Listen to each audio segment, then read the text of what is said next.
Bonjour, toujours dans le cadre du quatrième module, mais cette fois-ci avec la séquence 3, avec la lecture. Donc le contenu, ça sera la scène 2 de l'acte 1 et la compétence C, étudier le personnage Monsieur Jourdain et l'escroquerie des 2 maîtres. C'est-à-dire les 2 maîtres vont être des voleurs, si vous voulez. Donc, on commence toujours avec la situation de passage.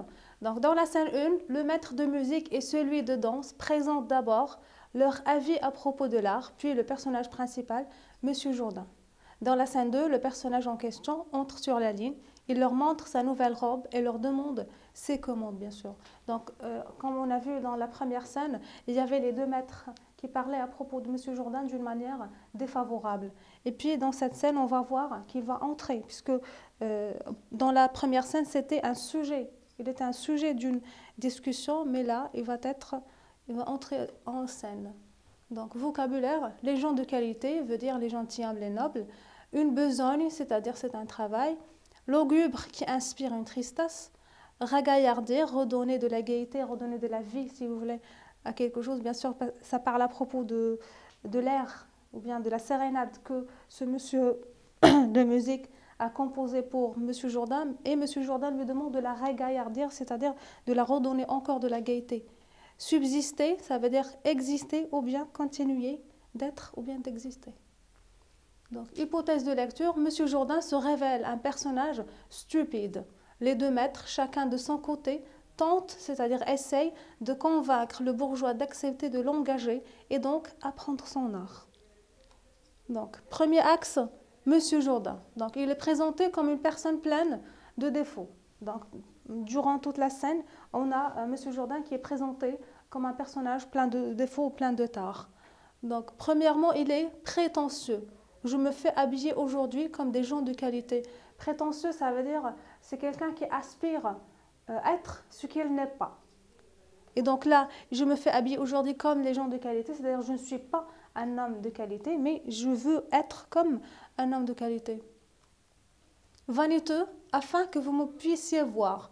Donc vaniteux ici veut dire c'est quelqu'un qui veut se montrer devant les autres, c'est quelqu'un qui est fier de lui-même. Arrogant, mon tailleur m'a envoyé des bas de soie que j'ai pensé ne mettre jamais. M'a dit que les gens de qualité étaient comme cela le matin. Rien, c'est pour voir si vous m'entendez bien. Donc arrogant, c'est quelqu'un qui est orgueilleux, c'est-à-dire c'est quelqu'un qui est fier de lui-même aussi. Vous voyez que les termes à peu près ils sont presque synonymes. Et donc là, il est en train de montrer à ces 2 maîtres qu'il est vraiment une personne qui a de valeur, qui est une personne supérieure qu'eux. Et puis exigeant, il ne fallait pas faire cela par un écolier et l'endort. Je voudrais que vous la puissiez ragaillardir. C'est ça ce que je disais tout à l'heure. Et puis exigeant, c'est quelqu'un qu'on n'arrive pas tout simplement à le faire satisfaire. Donc là, c'est un peu difficile. Impatient, outre le maître d'armes qui me montre, j'ai arrêté encore maître de philosophie qui doit commencer ce matin. Donc Monsieur Jourdain, pardon, il est impatient. Normalement, quand on veut apprendre quelque chose, on ne va pas accélérer, mais on doit être patient et donc on attend à ce qu'on termine avec le premier maître pour engager le deuxième maître. Et donc là, Monsieur Jourdain se voit comme une personne impatiente. Et puis, il est indécis. Donc, donnez-moi ma robe. Je crois que je serais mieux sans robe. Non, redonnez-la-moi, cela irait mieux. Donc, indécis, c'est quelqu'un qui est incertain de ce qu'il est en train de dire ou bien il est incertain de ce qu'il est en train de faire. Et puis, ce qu'on appelle aussi indéterminé. Il n'est pas vraiment déterminé de ce qu'il est en train de dire. Donc, fantaisiste, c'est sans avoir appris la musique. Donc, fantaisiste, c'est quelqu'un qui suit son imagination. C'est comme s'il fait... je dirais, il fait ce qu'il veut, si vous voulez.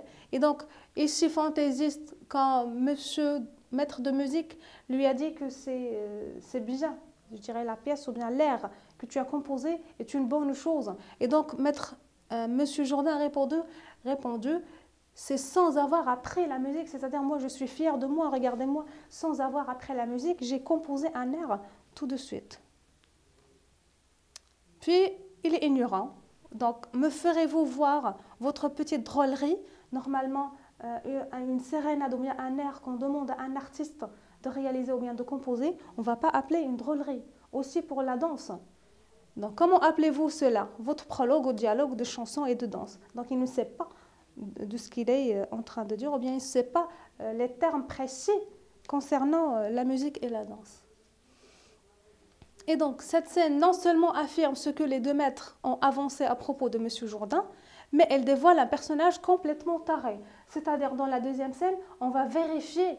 C'est comme si on a émis des hypothèses, et puis, dans la deuxième scène, on va vérifier, on va affirmer, je dirais, les hypothèses. Pourquoi? Parce que dans la deuxième scène, on voit que M. Jourdain, c'est quelqu'un qui, je dirais, tout ce qu'a dit les deux maîtres, c'est vrai, et on a ajouté autre chose. Donc, ils ont dit qu'il était un bourgeois, stupide et ignorant.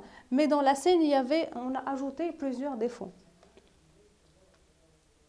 Donc, l'argumentation des deux maîtres. Ces deux personnages profitent de la candeur, de la sottise de M. Jourdain et essaient de le convaincre que la musique et la danse sont indispensables.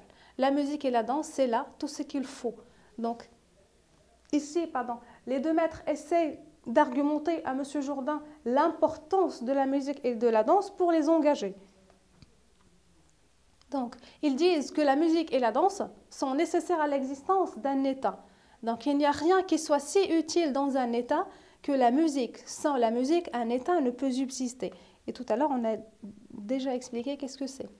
Guide des humains, il n'y a rien qui soit si nécessaire aux hommes que la danse. Sans la danse, un homme ne saurait rien faire. Donc ici, Maître à danser arrive à expliquer à M. Jourdain que sans la danse, un homme ne va rien savoir qu'est-ce qu'il va faire. Mais si il va apprendre la danse, il va savoir ce qu'il doit faire. Donc aussi, ce sont des gardiens de l'ordre, de la paix et du bonheur. Tous les désordres et toutes les guerres qu'on voit dans le monde n'arrivent que pour n'apprendre pas la musique. Tous les malheurs, les revers funestes, les bévues, les manquements, tout cela n'est venu que faute de savoir danser. Donc là, vous voyez, les deux maîtres arrivent à argumenter, je dirais, leur art pour que M. Jourdain arrive à les engager ou bien à lui faire apprendre leur art. Les deux maîtres tiennent à tout prix à ce que M. Jourdain accepte leur service, non pas par amour à ce qu'il apprenne, c'est de beaux-arts, mais pour lui soutirer le maximum d'argent. Donc, maître à musique et maître à danser ne sont pas ici, je dirais, pour montrer ou bien pour apprendre vraiment à M. Jourdain l'art, mais surtout c'est pour soutirer, c'est-à-dire pour profiter le maximum de son argent ou bien de sa bourse. Et donc, pour la conclusion, pour l'exposition et surtout, pour la présentation du personnage principal, le dramaturge a eu besoin de deux scènes. Cela montre la complexité de M. Jourdain, plusieurs défauts coexistent en lui, sa naïveté fait de lui une proie facile à ces deux sang-ceux. Donc là, je dirais dans la scène d'exposition, le dramaturge, c'est-à-dire Molière, avait besoin de deux scènes pour présenter seulement le personnage principal. Donc cela veut dire à quel point on a beaucoup à dire à propos de M. Jourdain. Mais bien sûr, ce beaucoup à dire, ce n'est pas quelque chose de positif, mais c'est quelque chose de négatif. Et donc ici, sang-su, ça veut dire ce sont des vers. Vous connaissez qu'est-ce qu'un vers? Et puis, il arrive à prendre ou bien à sucer du sang. Donc là, c'est comme si on va dire des vampires, si vous voulez. Et puis, M. Jourdain, malgré cet art, réussira-t-il à devenir gentilhomme? Donc là, c'est la question qu'on va poser pour la scène qui va venir par la suite et on va voir est-ce que vraiment M. Jourdain réussira à devenir gentilhomme. Et donc, après l'activité de lecture, on va faire une activité de langue tout de suite. Et donc, ça s'appelle le factitif. Donc, on va étudier l'emploi du verbe faire dans le factitif. Donc, tout de suite, on va savoir qu'est-ce que cela veut dire. Donc, commencement avec observation et compréhension. Donc, M. Jourdain, donc vous voyez ici 3, ce n'est pas la numérotation de la réplique, de la phrase, mais c'est de la réplique de M. Jourdain. C'est-à-dire, si vous allez voir le texte, vous allez voir la troisième réplique. C'est-à-dire, M. Jourdain a parlé premièrement, il y avait peut-être M. de danse, M. maître de musique, et puis vous allez trouver M. Jourdain deuxième réplique et M. Jourdain troisième réplique. Moi, j'ai choisi la troisième réplique.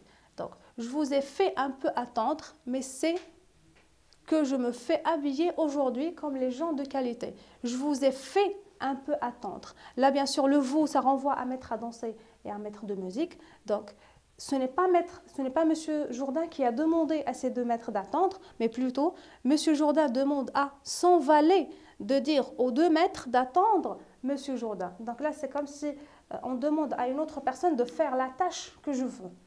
Donc, que je me fais habiller aujourd'hui comme les gens de qualité. Ça ne sera pas la même chose si je vais dire j'habille ou bien je m'habille.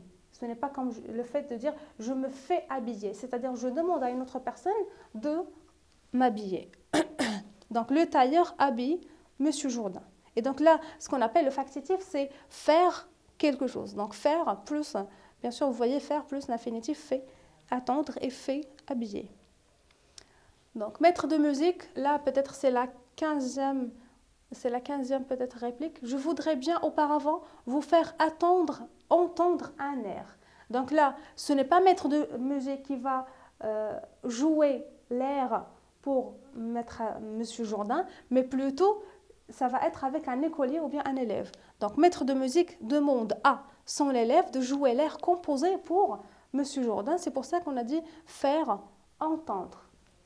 C'est-à-dire ce n'est pas moi qui va vous jouer la sérénade ou bien ce que j'ai composé, mais j'ai demandé à mon élève de faire la tâche que tu m'as demandé.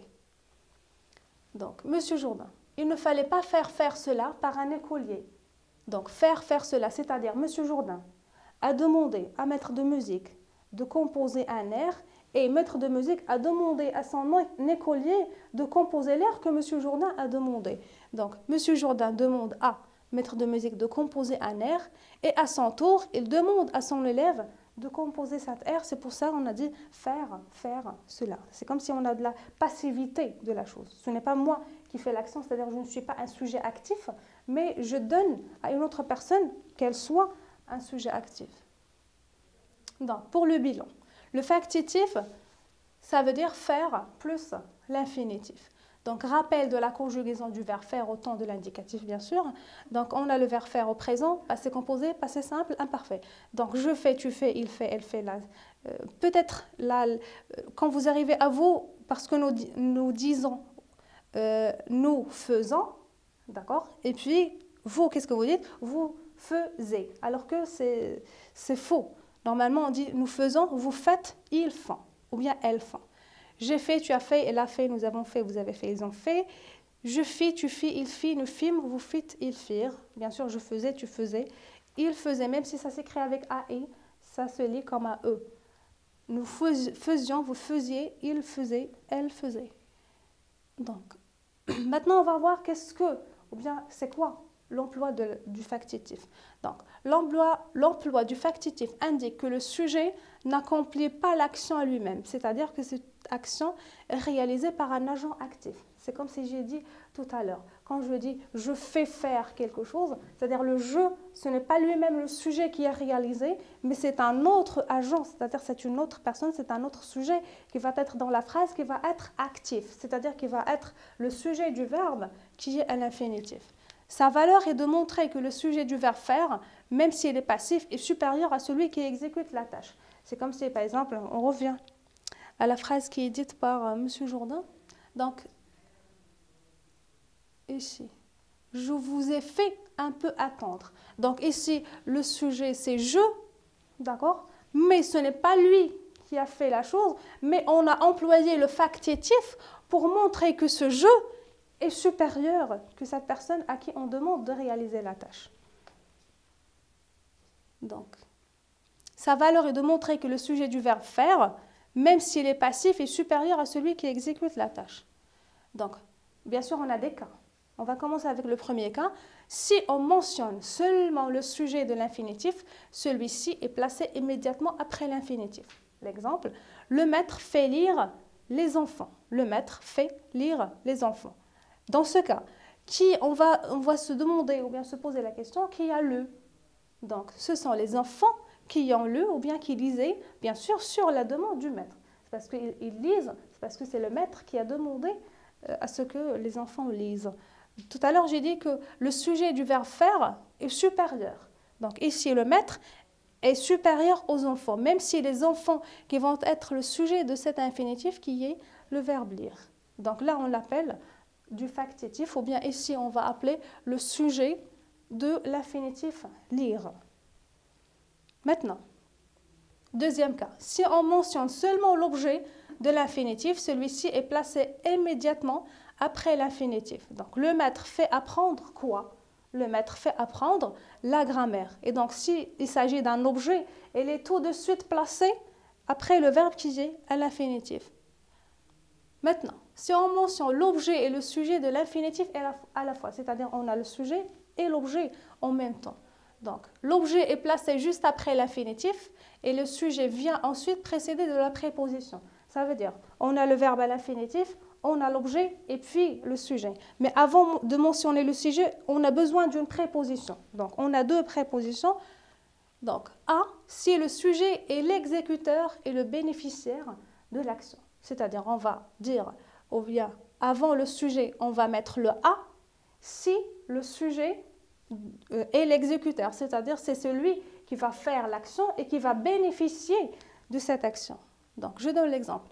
Le professeur fait lire un livre aux enfants. Donc, vous voyez ici, on a la préposition à, parce que là, c'est contracté, parce que normalement, c'est à les enfants, mais on dit aux enfants. Donc, aux enfants, ce sont, je dirais, les bénéficiaires et les exécuteurs de la tâche. La tâche, c'est quoi? C'est de lire.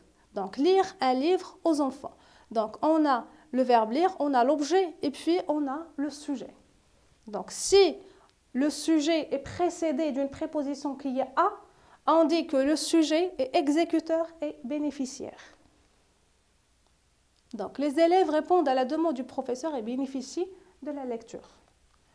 Donc, si le sujet est précédé d'une préposition qui est par, donc si le sujet de l'infinitif est seulement un exécuteur, c'est-à-dire si le sujet, bien sûr, c'est, je dirais, introduit par, et donc ce sujet-là, il ne va pas être bénéficiaire, c'est-à-dire il ne va pas bénéficier de l'action, mais va être seulement un exécuteur. Je vais vous donner l'exemple.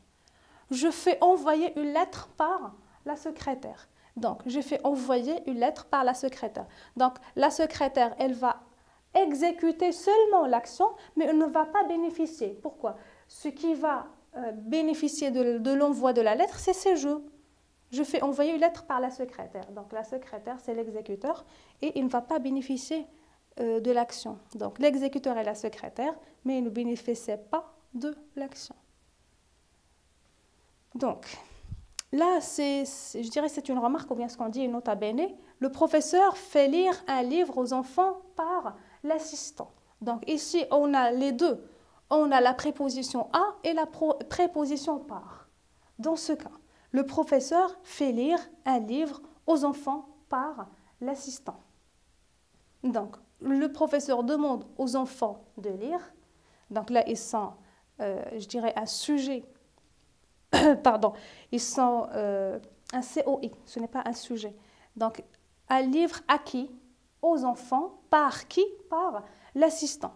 Donc, les enfants vont être seulement bénéficiaires, c'est-à-dire ils ne vont pas être le sujet, ils ne vont pas être exécuteurs, ils vont être seulement bénéficiaires.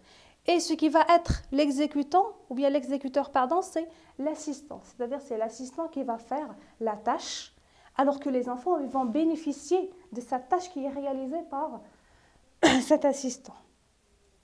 Donc, dans ce cas, les enfants seront seulement des bénéficiaires et l'assistant sera exécuteur. Maintenant, dans l'exercice, vous allez souligner d'un trait le sujet de l'infinitif, de deux traits l'objet.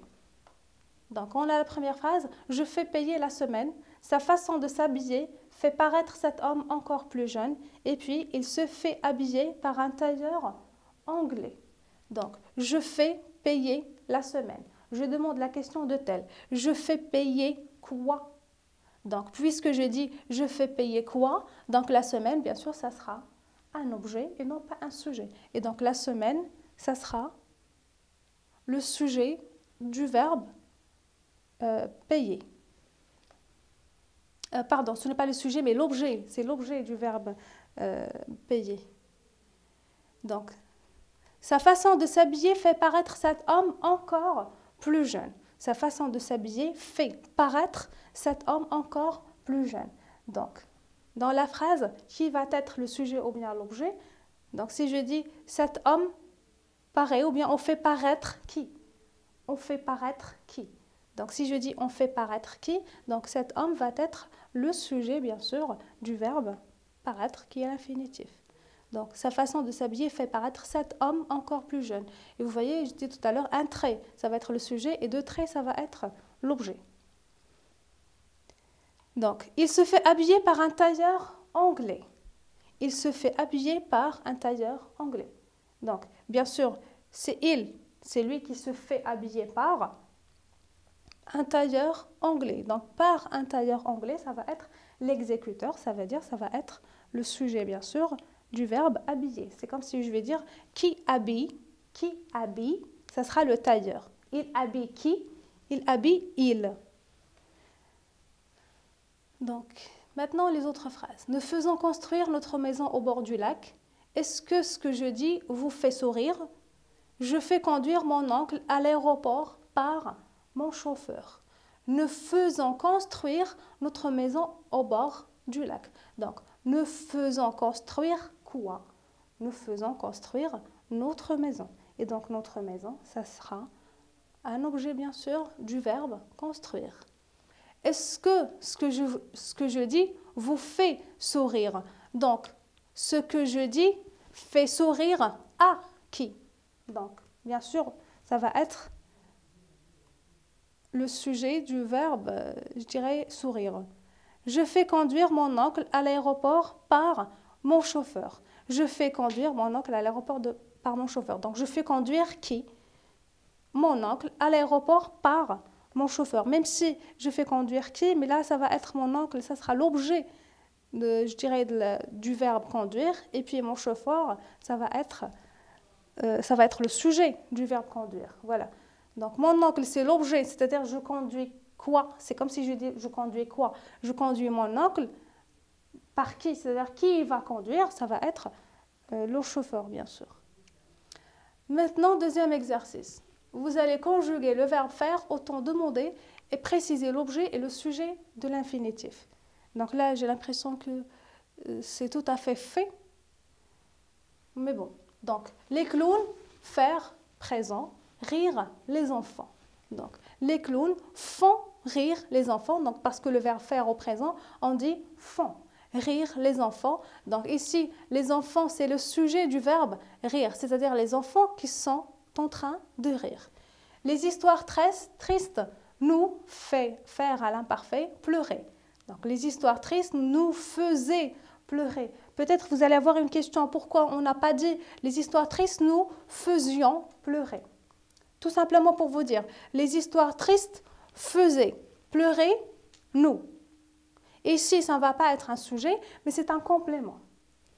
Donc, les histoires tristes nous faisaient pleurer. Donc, nous, ça va être le sujet du verbe pleurer. C'est-à-dire, c'est nous qui sommes en train de pleurer. C'est nous qui sommes en train de pleurer. Le portier, faire présent, entrer les personnes handicapées d'abord. Donc, le portier fait entrer les personnes handicapées d'abord. Donc, les personnes handicapées sont le sujet du verbe entrer. C'est-à-dire, le portier fait entrer les personnages handicapés d'abord. Donc, les personnes handicapées sont le sujet du verbe entrer, c'est-à-dire les personnes qui entrent. Ça va? J'espère que vous avez compris quelque chose. Donc, la dernière phrase, je, faire, au passé composé, changer la moquette du salon. Donc, j'ai fait changer la moquette du salon. Là, ce que je vise à travers cet exercice, c'est que vous connaissez, je dirais, la conjugaison du verbe faire. Et du coup, de connaître, je dirais, la passivité d'un sujet. Donc, j'ai fait changer la moquette du salon. Donc, la moquette, ça va être l'objet, du verbe changer. Parce que la moquette ne peut pas changer elle-même. Il doit y avoir un sujet qui va changer cette moquette. Et donc, j'arrive à la fin, je dirais, de cette activité de langue et on va se voir avec une activité de production écrite. Merci de votre attention, on se verra.